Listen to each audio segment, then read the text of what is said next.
Webster defines crunch time as a critical moment or period, like the end of a game, when decisive action is needed. Every sports fan knows this time in the game.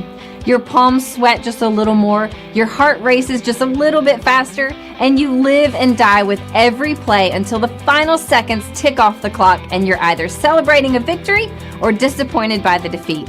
The team at Crunch Time Sports Advantage Network understands just how critical these moments are. For us, it begins as soon as the next set of games are on the board. We evaluate the opening lines and any breaking news throughout the week.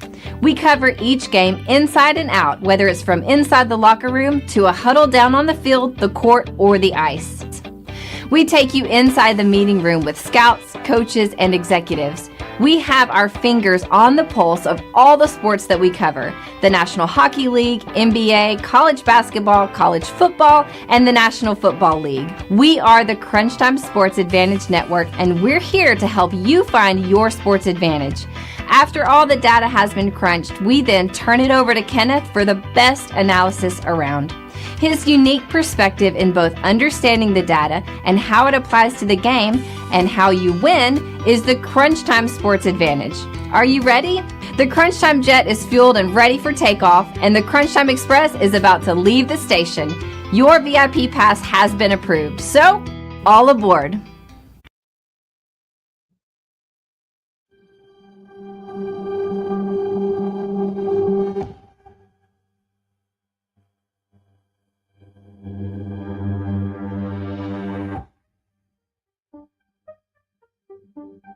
Welcome to the 2024 College Football Team Autopsy Report.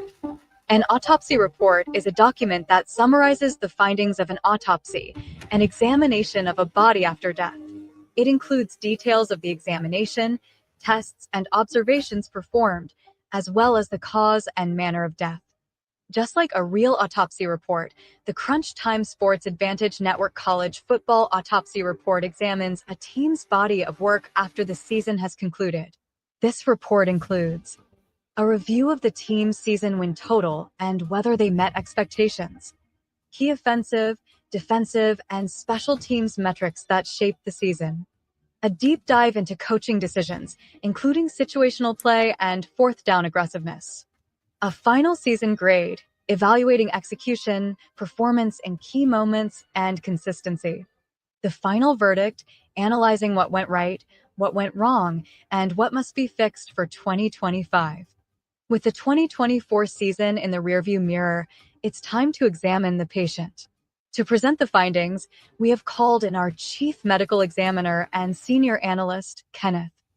And welcome into the Crunch Time Sports Advantage Network. This is the 2024 Team Autopsy Report for the Minnesota Golden Gophers. Folks, I'm looking forward to this breakdown for a reason. It's because there's a coach there in PJ Fleck that I'm still interested to see if we're still rowing the boat forward or are we on a sinking ship. Let's not waste any time because I got you for about the next 26 minutes here in this recap. Coach Fleck just completed his 12th season as a head coach, his 8th in Minnesota. Now, we know what he was at Western Michigan, kind of a mixed bag, 30 wins, 22 losses. But folks, remember that first season lost 11 games. So the remaining time of his tenure there, he lost 11 games. So fantastic job. He parlayed that into the Minnesota head coaching job. And I'm going to look at his overall record of 58-39 with almost a 60% win percentage and deem that very successful when you look at what he has to work with. Let's just take a look at his last 4 years as the head coach of Minnesota. In 2021, 9-4. In 2022, 9-4. 2023, a step back because they lost some players due to graduation, 6-7. And then just last year, 8-5. So a solid program. And we want to see now with the new expanded Big Ten, bringing in USC, UCLA, Oregon, and Washington. Can Minnesota still kind of withhold that standing there in the Big Ten, or are they going to be pushed a little bit further down the totem pole there? All right, if you're watching on YouTube, thank you for joining us. If you're streaming us on our Twitter feed, thank you for joining us as well. If you're listening to this on your favorite podcast platform, thank you. And don't worry, anything that I reference on the screen, I got you covered here. Let's start there with the season betting win total. Back in June, the Gophers opened up with a season win total of 5.5. Now, if you took that over, PJ Fleck not only rode the boat, he actually got you to the pay window there. Shout out to the late great Gordon Soley for that one as always. So they were able to exceed the market's expectation during the preseason. Now, let's dive a little bit deeper. We have what we call our composite win total, 3 very unique but extremely predictive as far as a team's record at the end of the regular season. We actually had the Gophers at an 8.5. So this team was a game and a half off of where we, from a data standpoint, thought they should be. I'm going to see if I can't try to track down both of those games and see where the swing may have been there. Speaking of their schedule, 2 components make up, I should say, how we judge a team based on their schedule. Your strength of schedule and your strength of record. So your SOS. Now, when you play in a big time conference, any of the 4 major conferences, you only really control 20 to 25% of your schedule. That is who is on your non-conference schedule. Your in-conference schedule is a pure random luck of the draw. You may draw a very difficult schedule one year, and it eases up a little bit the following year. Now, your strength of record, you absolutely don't control that at all. Think of that more of like your opponent's winning percentage. So let's start right there with Minnesota. Their strength of schedule, 46.9%. You're talking about the 39th toughest schedule out of 134 teams in college football last year. So solid, not elite. However, when we look at Minnesota's strength of record, 0.534, 67th out of 134 teams. So their opponents much more higher power ranked than their win-loss record suggests that they should be. So let's go ahead and pull that graphic up and see if we can't diagnose those games where we felt like Minnesota absolutely probably should have won based on the opponent that they were playing. So up first was North Carolina. The Tar Heels were 6-6, stepped out and played an FCS opponent in Rhode Island. Nevada was 3-10. Iowa was 8-4, Michigan 7-5, USC 6-6, UCLA was 5-7, Maryland was 4-8, Illinois was 9-3, Rutgers was 7-5, Penn State 11-1, and Wisconsin 7-5. So you're not hearing a lot of teams with some dominant records there outside of Illinois and outside of Penn State. Team really wasn't challenged nearly as deeply once we got into Big Ten play. And through no fault of their own, they just drew a much lighter schedule this past year. Now, I said I would be able to find the 2 games that they probably should have won that they came up a little bit short. Look no further than the game against Penn State towards the end of the season, lost that game 26-25. And then when we look at the other contest that we felt like they absolutely probably should have came away with that one, it was also against Michigan, losing that game 27-24. So Minnesota had the opportunity and the schedule to be a much better team than their record absolutely indicated based on that strength of schedule. Now, speaking of that, let's get into this here. I want to judge how good were the defenses that this Golden Gopher team faced last year. We'll use a baseline number of 68 because that's how many Power 4 teams we had last year. So how many of their opponents' defenses were inside of that top 68? The Hawkeyes were 22nd. Michigan was 21st. USC was 38th. UCLA was 50th. Illinois was 54th. Rutgers was 64th. Penn State was 19th. And Wisconsin was 36th. So if you average out their opponent's power ranking, you're looking at an average of 51. You're now talking about a team that's struggling to be bowl eligible at that point. Probably best case scenario, that defense was probably on a team that was hovering around 6-6 there. Let's dive into the offensive numbers here because really want to take a look at this offense from an overall standpoint. I'm going to give you 3 data points here. I'm going to give you the NCAA average for that category. I'm going to give you Minnesota's accounting stat number for that category. And then I'm going to give you our adjusted number for that category. So what we like to do is we like to adjust a team's statistics based on their schedule and not just looking at their raw accounting stats. So the average team last year scored 28 points per game. When we look at Minnesota, they were at 26.3, virtually identical to what we had when we adjust for opponent, 26.5. Now, the average team last year averaged 227 yards per game passing. Minnesota was at 221. When we adjust for opponent, slight downgrade to 215. As far as running the ball, average team last year, 160 yards per game last year. Now, this is something that Minnesota absolutely used to hang their hat on, being able to ground and pound the ball. Last year, 113 yards per game. When we adjust for opponent, you do see a slight uptick to 134 yards per game. So about a 22 yard per game improvement there when we adjust for opponent. And then total offense, average team last year, 387 yards per game. Minnesota, 332 yards per game. When we adjust that for opponent, goes up about 16 yards to 349 yards per game of total offense. Let's take a deeper look into the advanced numbers here. The average team ended a drive last year with a score about 40% of the time. Minnesota was at 45%, so an improvement there.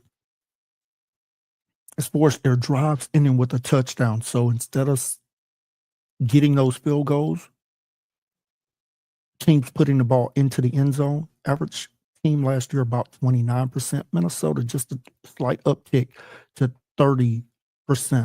And then third down conversion, average team was at 39% last year converting on third downs. Minnesota at 43.5 there. So again, slight uptick.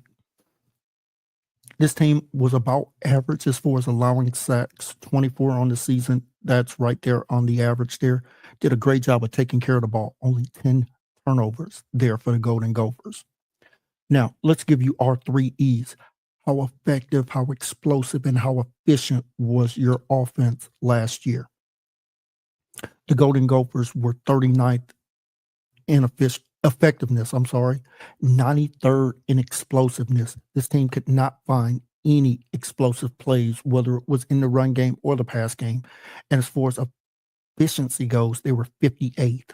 When you sum it up, this team was our 61st ranked offense in 2025. If I had to bullet point it, I would say inconsistencies in all of the major efficiency stats. And when you look at a team that is 93rd in explosive plays, you're really struggling week in and week out to put up points on the board. Let's take a look at the defensive metrics here, and I want to see if we see an uptick as far as the caliber of offenses that this defense faced last year. And if you're looking on the screen, you absolutely see not an uptick at all. Matter of fact, it's virtually the same. We're going to stay with that baseline of 68. North Carolina had the 40th power ranked offense last year. If I can stop mumbling over my words here. Iowa was 30th. USC was 27th. Maryland was 60th. Illinois was 45th, Rutgers 46th, Penn State was 48th, and finally Wisconsin was 66th. Now, yes, 8 of their opponents were inside of that top 68. Not one opponent that they faced last year was inside of the top 25. So this team defensively did not face an elite caliber offense. Again, you're talking about an offense that's probably 6-6, maybe even 5-7. So the fact that they didn't take full advantage of their schedule leaves a lot left to be desired there for Minnesota. Now, for the defense, I'm just going to give you their accounting stats and then our adjusted numbers for the categories. Minnesota gave up 17.5 points per game. When we adjust that for opponent, virtually identical, just a small downtick to 17.2. So an improvement there.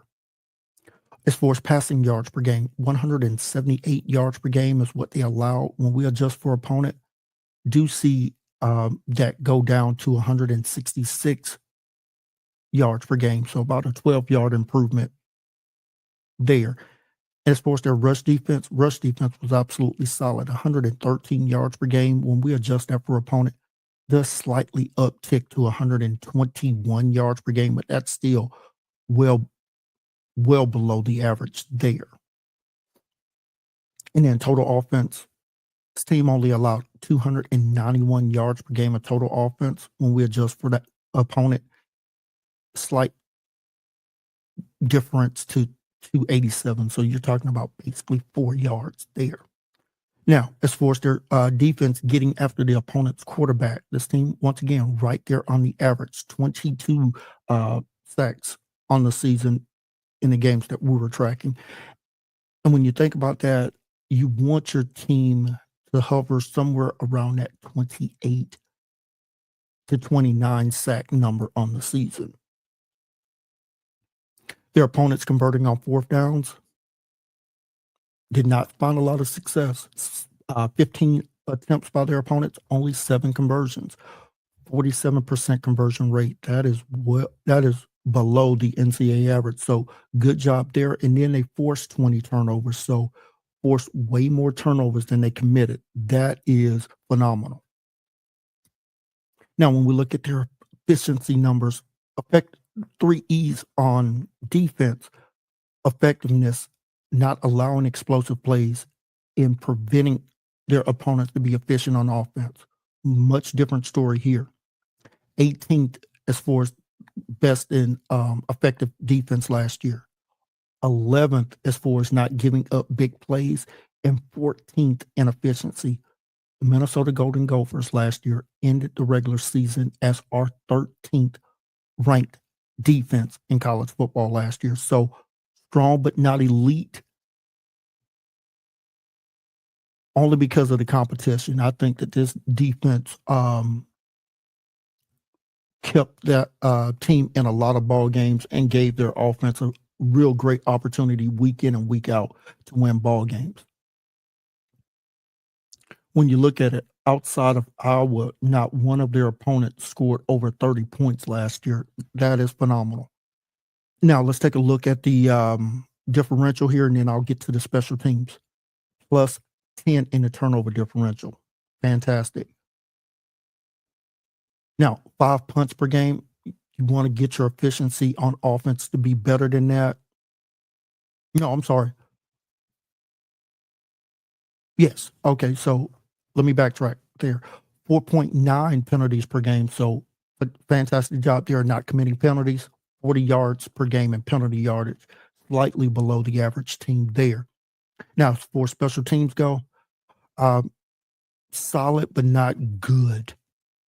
17 for 23 field goal conversions. That's about 74%.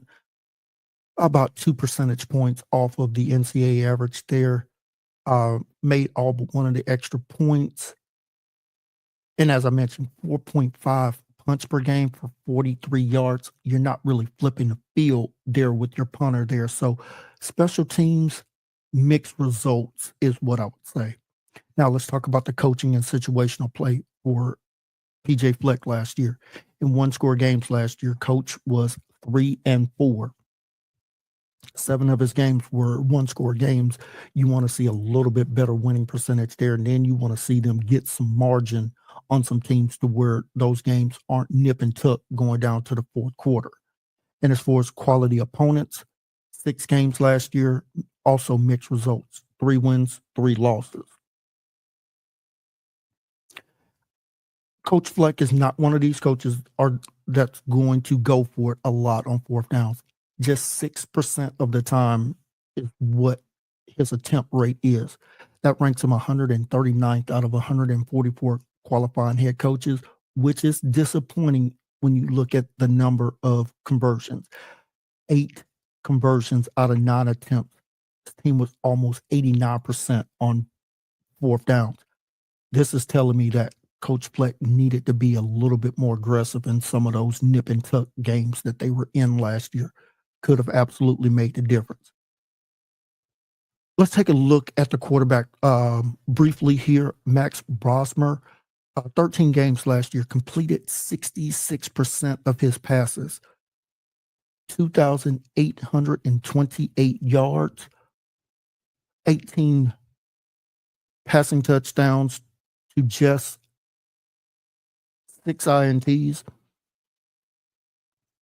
So he did a really good job of taking care of the ball. You want to see that completion percentage be a little bit better there for your quarterback. And when I'm looking at their playmakers from the running back position, Darius Taylor, 205 carries in 12 games, 986 yards, 4.8 yards per attempt, 10 rushing touchdowns. Would have loved to seen him get the ball a little bit more there. Of course, their top receiver, you're talking about Daniel Jackson, 75 receptions, 863 yards, 11.5 yards per reception, 4 touchdowns, average about 72 yards per game. Receiving there, needed to find another weapon to go along with him at the wide receiver spot. Okay, let's take a look at the splits here for this offense. How did they look in the games that they won versus how did they look in the games that they lost? So in their 7 wins, this team averaged 31 points per game, 226 yards per game passing on just 30 attempts, 7.4 yards per passing attempt, 10.6 yards per completion. They ran the ball with some success. Not great success, but successful. 143 yards on 33 attempts, just 4.3 yards per rushing attempt. For me, it's about the volume and being able to grind out the game and really control the pace of the game. So sometimes it's not always about big yardage. Sometimes it's just really about dictating the pace of the game. This team, in those 7 victories, converted third downs at a 48% clip, 75% on fourth downs, 3 out of 4 on fourth downs there, and just 2 turnovers in those 7 victories. In their 5 losses, this team averaged 19.8 points per game, 214 yards passing, but now on 34 attempts, 6.4 yards per passing attempt, 10.3 yards per completion. The run game, we did see it drop off significantly. 27 rushing attempts per game, 67 yards per game, rushing 2.5 yards per rushing attempt. So in those losses, you see their run production literally cut in half there. The third down conversions in those losses, 41%.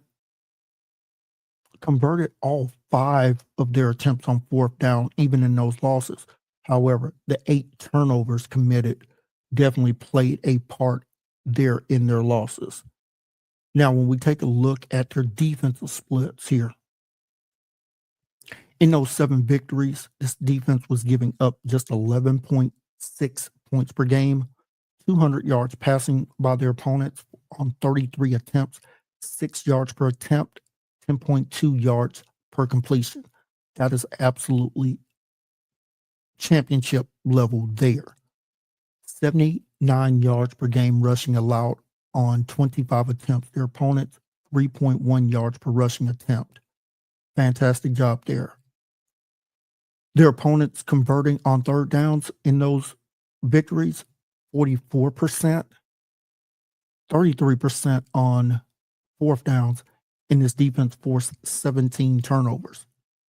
In their 5 losses, this defense still a respectable 26 points per game allowed, 147 yards per game passing on 24 attempts, 6.1 yards per attempt, 10.1 yards per completion.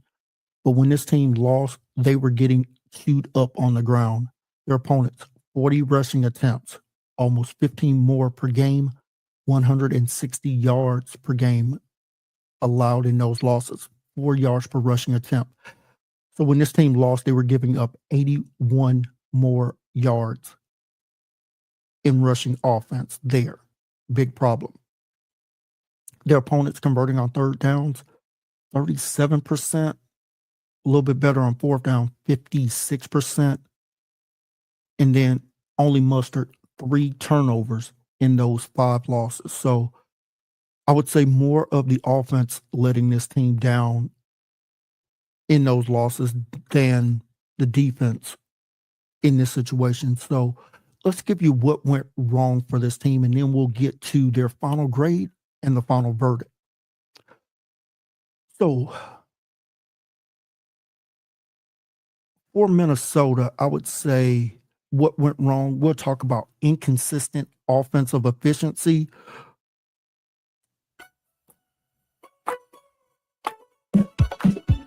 So what did we see go wrong for Minnesota? Inconsistent offense, struggled in one-score game, and lack of explosive plays in both the run game and the pass game.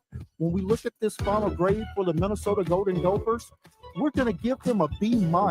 Why? We love the plus turnover differential. Anytime you're plus 10 in the turnover differential, that gives your team a fighting chance to win week in and week out. This team also did not commit a lot of penalties, making a lot of mental mistakes. So that was something that this team could absolutely hang their hat on. And our final verdict for the Minnesota Golden Gophers was a very strong defensive team, but lacked the offensive firepower to compete in the Big Ten. Improving their rushing efficiency and their ability to close out tight games will be a key to their future success. Minnesota showed promise at times, but ultimately struggled with offensive consistency and execution in key situations. The defense had moments of strong play, but some lapses in their pass defense and rush defense and ability to generate turnovers in some of those tighter games that they played definitely tilted the field in their opponent's favor and not Minnesota. While this team was competitive in several games, their struggles in close matchups prevented them from making a significant leap in the Big Ten standings. So in our final minute or so with you, I'm going to give you 3 keys for the Golden Gophers in 2025 that they need to improve on. 1, improve the offensive efficiency. That starts with the offensive line. Get this offensive line back to what we've seen in the past, to where now you can dictate the pace of play by being able to run the ball. Key number 2, you must find a consistent quarterback to where now teams have to really guard the entire width of the field and threaten them with speed. But your quarterback has to make really great decisions there with the ball. Got to complete more passes. And by completing more passes, you're going to see that passing yardage go up. And then finally, must be able to capitalize on turnovers. When your defense is generating turnovers, it is imperative that the offense take full advantage and get points on the board, whether it's 3 or 7. Getting points off of turnovers not only energizes your defense to go back on the field, but it also allows your offense to stay on rhythm.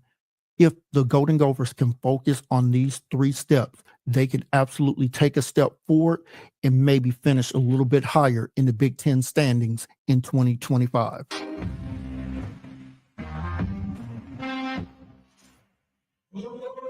Thank you for tuning into this podcast. We hope you enjoyed today's episode and our deep dive into all things college football. Don't forget to subscribe, rate, and review the show on your favorite podcast platform. And if you're watching on YouTube, be sure to like this video and hit that subscribe button. You can follow us on Twitter at CrunchTimeVIP for updates, insights, and more content. And make sure to visit our website at crunchtimesportsadvantage.com for in-depth blogs, game previews, and information about our Crunch Time Express handicapping packages. Thanks again for listening, and we'll see you next time for our next patient on the 2024 College Football Autopsy Report.